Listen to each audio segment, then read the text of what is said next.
নমস্কার বন্ধুরা, কেমন আছো সবাই? আশা করছি তোমরা সবাই ভালো আছো, আমরাও ভালো আছি। রমা মুম্বাই ব্লগে তোমাদের সবাইকে স্বাগত। চলে এসেছি আর একটা নতুন ভিডিও নিয়ে। এখন প্রায় সন্ধে হয়ে গেছে, তো এই সময় আমি চলে এসেছি কিচেনে। বাবাইকে এখন একটুখানি ফলের রস করে দেবো। আর কতগুলো পেয়ারা আছে, দেখো এখানে কতগুলো পেয়ারা ধুয়েছি। পেয়ারাগুলো না ঘরে থাকাতে একদম পেকে গেছে, তো এই পাকা পেয়ারাগুলো আমি কেটে কেটে দেখবো, যদি পোকা হয়ে থাকে ফেলে দেবো, পোকা না হলে রাখবো। তো এই ফলগুলো এখন কাটবো, আর তার সাথে কিচেনে এখন বেশ কিছু কাজ আমি করে রাখবো। এখন আমি কাজগুলো করে রাখলে আমার এর পরে মানে আগামীকাল বা তারপরে একদিন আমার কিন্তু কিচেনে কাজের সময় অনেকটা কম লাগবে। তো কি কাজ করব সেগুলো সবই তোমাদের সাথে শেয়ার করব। তো চলো একে একে আমি পেয়ারাগুলো আগে কেটে দেখি পোকা আছে কিনা। একটা পেয়ারার তো অর্ধেকটাতে পোকাই পেলাম, ফেলেই দিলাম। আর এই পেয়ারাটাতেও মনে হচ্ছে পোকা আছে, এই দেখো দেখেই বোঝা যাচ্ছে। এইটা পুরোটাই ফেলানো যাবে, এত বড় পেয়ারাটা পুরোটা ফেলানো গেল। আর এই যে আর একটা কাটছি, আমি একদম ডাসা দেখে কিনেছিলাম জানো, ঘরে 24 ঘন্টা রাখাতেই এরকমভাবে পেকে গেছে। এই পেয়ারা একটু তো আমার বর মুখে দিয়েই দেখবে না, ও ডাসা পেয়ারা ভালোবাসে। আর আমার ছেলে খেলেও খেতে পারে। এখন কাটি, কেটে বাবাইকেও একটুখানি দিই, দেখি খায় নাকি। আমার আবার পুরো ডাসা ভালো লাগে না, কিন্তু একটু পাকা ভালো লাগে, তবে এতটাও পাকা ভালো লাগে না। এতটা পাকা হয়ে গেলে সেটা যেন কেমন পানসা লাগে, আর পোকা হওয়ার একটা বিশাল বড় সম্ভাবনা থাকে। তো যে কারণটা পেকে গেলে আমারও মুখে দিতে ইচ্ছা করে না। তো যাই হোক, সবগুলোই আমি কেটে কেটে দেখছি। তো এই যে কাটা হয়ে গেছে সবগুলো, যতগুলোতে একটু পোকা পোকা মনে হয়েছে সেগুলো সব ফেলে দিয়ে এই পর্যন্ত রাখতে পেরেছি। তো এখন এখানে এই যে একটুখানি বিট নুন ছড়িয়ে বাবাইকে দিয়ে আসি, দেখি ও যতটুকু খায় খাবে, তারপরে বাদবাকি আমি খাবো। আমার বর তো এটা খেয়েও দেখবে না। তো এবার বাবাইকে দিয়ে আসি। বাবাই এখন বসে টিভি দেখছে, আর টিভি দেখতে দেখতে খাবে। না তো করলো না, দিয়ে তো আসলাম, যতটুকু খায় খাক। এবার ওর জন্য একটুখানি মুসম্বির রস বানাবো। তোমরা অনেকেই বলেছিলে বাবাইকে মুসম্বির রস খাওয়াতে। মুসম্বির রস লিভারের জন্য নাকি খুব ভালো। তো যে কারণে অনেকটাই মুসম্বি কেনা হয়েছে, একসাথে 2.5 কেজি কেনা হয়েছে। তো যে কারণে আজকে ওকে 2 থেকে 3টে লেবুর রস একবারে করে দেবো। একটা লেবুতে তো অল্প একটুই রস হয়, তো 2 থেকে 3টে লেবুর রস করে দিলে মোটামুটি ছোটো গ্লাসের 1 গ্লাস মতন হবে। তো আমরা এখান থেকে মুসম্বি কিনলাম, 65 টাকা করে কেজি নিল। তবে এটা কিন্তু শপিং মল থেকে নিয়েছি, বাইরের দোকানের থেকে নয়। শপিং মলে একটু তো অফারে থাকে সব কিছুই, তো বাইরে থেকে নিলে হয়তো 70-75 টাকা করে কেজি নেবে। আচ্ছা, তোমরা যে যেখানে থাকো সেখানে কত করে মুসম্বির দাম কমেন্টে জানিও। আমরা তো এখানে শপিং মল থেকে 65 টাকা করে কেজি কিনেছি। এই দেখো, 2টো লেবুতেই বেশ অনেকটা রস হয়েছে, প্রায় 1 গ্লাস মতন রস হয়েছে। ওকে দিয়ে আসলাম 3 নম্বরটা, আর আমি রস বার করলাম না। এইবার বাদবাকি এই যে 3টে লেবু আছে এগুলো কাটি, আমরা দুজনে খেতে পারবো।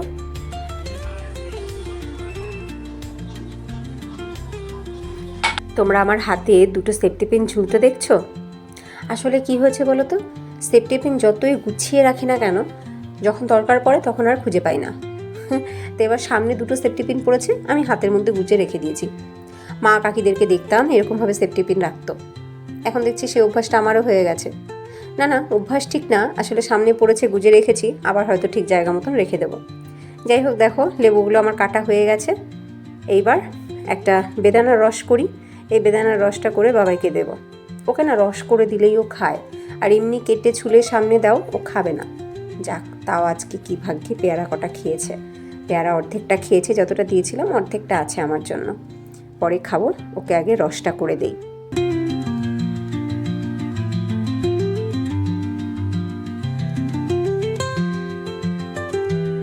এইবার করব বেশ কিছু গুরুত্বপূর্ণ কাজ, যে কাজগুলো করে রাখলে আমার আগামীকাল রান্না করবার সময় অনেকটা সুবিধা হবে, এবং অন্যান্য অনেকগুলো রান্নাঘরের কাজ আমার কমে যাবে, সময় কম লাগবে।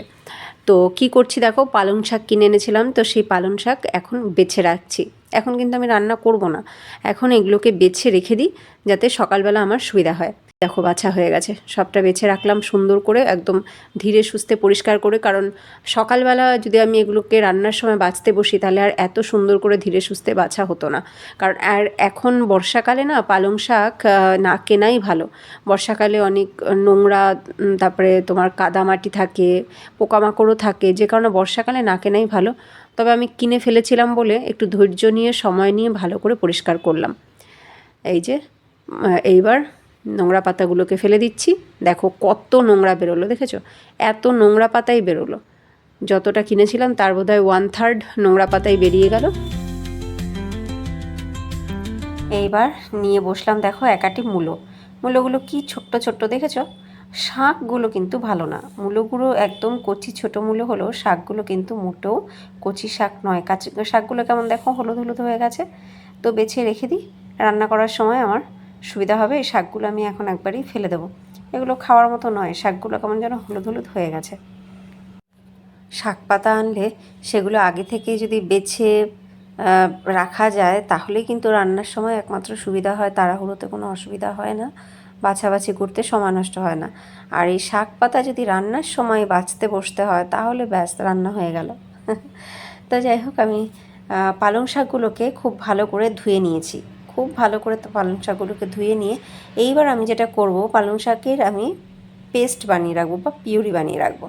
তো তার জন্য কি করতে হবে, পালং শাকগুলোকে প্রথমে একটুখানি বয়েল করে নিতে হবে বা ব্লাঞ্চ করে নিতে হবে। তো তার জন্য দেখো আমি অনেকটা জল বসিয়ে দিয়েছি, তাতে সব কটা পালং শাক দিয়ে খুব ভালো করে একটু বয়েল করে নিলাম। এতে দুটো কাজ হবে, এক তো কাঁচা পালং শাকগুলো একটু নরম হয়ে যাবে, এবং পালং শাকের ভেতরে যদি কোনো নোংরা থেকেও থাকে ধোয়ার পরেও, তাহলেও সেগুলো কিন্তু সব বেরিয়ে যাবে। কারণ বর্ষাকালে সত্যি এটা খুব অসুবিধা, শাক পাতা খাওয়াটা, খুব কাদা নোংরা এগুলো কিন্তু থাকে মেখে। তো আমি বহুবার ভালো করে ধুয়ে নিয়ে তারপর এই যে ব্লাঞ্চ করে নিলাম। এইবার এগুলোকে তুলে নিচ্ছি জল ছাড়িয়ে। এবার একটুখানি যে ছড়িয়ে দিচ্ছি, একটু তাড়াতাড়ি করে ঠান্ডা হয়ে গেলে তারপরে আমি এগুলোকে পেস্ট করবো। এই গরম অবস্থায় তো পেস্ট করা সম্ভব নয়। দেখো এবার কিন্তু খুব ভালো করে ঠান্ডা হয়ে গেছে। তো আমি এবার এগুলোর পেস্ট বানিয়ে রাখছি। এইভাবে পেস্ট বানিয়ে যদি আমি রেখে দেই তাহলে কিন্তু অনেক সুবিধা আছে। যেমন ধরো এখন যদি কোনো কিছু রান্না করতাম, অনেকেই পালক পনির অথবা পালক চিকেন এগুলো খেতে খুব ভালোবাসে। অথবা আমি এরকমভাবে পেস্ট করে রেখে দিলে যেটা হবে সেটা হচ্ছে আমি কিন্তু এটা দিয়ে আটা মেখে রুটি বা পরোটাও করে নিতে পারবো। আমার বাবাইকে তো শাক পাতা খাওয়ানো যায় না, তো আমি কিন্তু সেই কারণেই পেস্ট করলাম, যাতে রুটি পরোটা বানিয়ে দিতে পারি ওটা দিয়ে। অথবা আমি এই দেখো, এই যে এটা হচ্ছে উত্তাপামের ব্যাটার, এই উত্তাপামের ব্যাটারের মধ্যে এরকমভাবে মিশিয়ে নিচ্ছি। এইভাবে মিশিয়েও যদি আমি উত্তাপাম করি সেটা কিন্তু বাবাই টের পাবে না যে আমি কী দিয়ে করেছি। অথচ উত্তাপাম খেতে ভালোবাসে, ও কিন্তু খেয়েও নেবে, পছন্দের চাটনি যদি পাশে থাকে তাহলে ওর কিন্তু পালং শাকটাও খাওয়া হবে। তো এই রকমভাবেই আমি পালং শাক ব্যবহার করি। এটা কিন্তু বাচ্চাদের জন্য, বাচ্চাদেরকে খাওয়ানোর একটা নিনজা টেকনিক বলতে পারো। আর আমাদের সবার জন্যই তো পালং শাক খাওয়া অবশ্যই অনেক উপকারী। এইবার আমি আরও একটা কাজ যেটা আমি এখন করে রাখছি, এটা কিন্তু আমার এখনের জন্য নয়, এটা আগামীকালের জন্য, আগামীকাল সকালবেলা করবার জন্য। তো কি করছি দেখো, এই দেখো 1 কাপ সাবু নিলাম। এই 1 কাপ সাবু আমি এবার খুব ভালো করে ধুয়ে নেব। ভালো করে ধুয়ে এটাকে জলে ভিজিয়ে রেখে দেবো সারা রাত। সকালবেলা আমার নিজের জন্য আমি একটুখানি সাবুদানার খিচুড়ি করে নিতে পারবো। আমার তো খুব ভালো লাগে সাবুদানার খিচুড়ি খেতে, কিন্তু এই যে আমার বর আর আমার ছেলে খুব একটা ভালো খায় না। আমার বর যদিও বা খাবে, কিন্তু আমার ছেলে খেতে চায় না একদমই সাবুদানা খিচুড়ি। তো যে কারণে আমার করাও হয় না। তো আজকে আমি মনে করে এটাকে ভিজিয়ে রেখে দিলাম, যাতে কালকে সকালবেলা আমার ইচ্ছে করলে আমি একটু সাবুদানা খিচুড়ি করে খেতে পারি। এইবার নিলাম এই যে 1 কাপ ছোট ছোলা। এই ছোট ছোলা আমি এখন জলে ভিজিয়ে রেখে দেবো।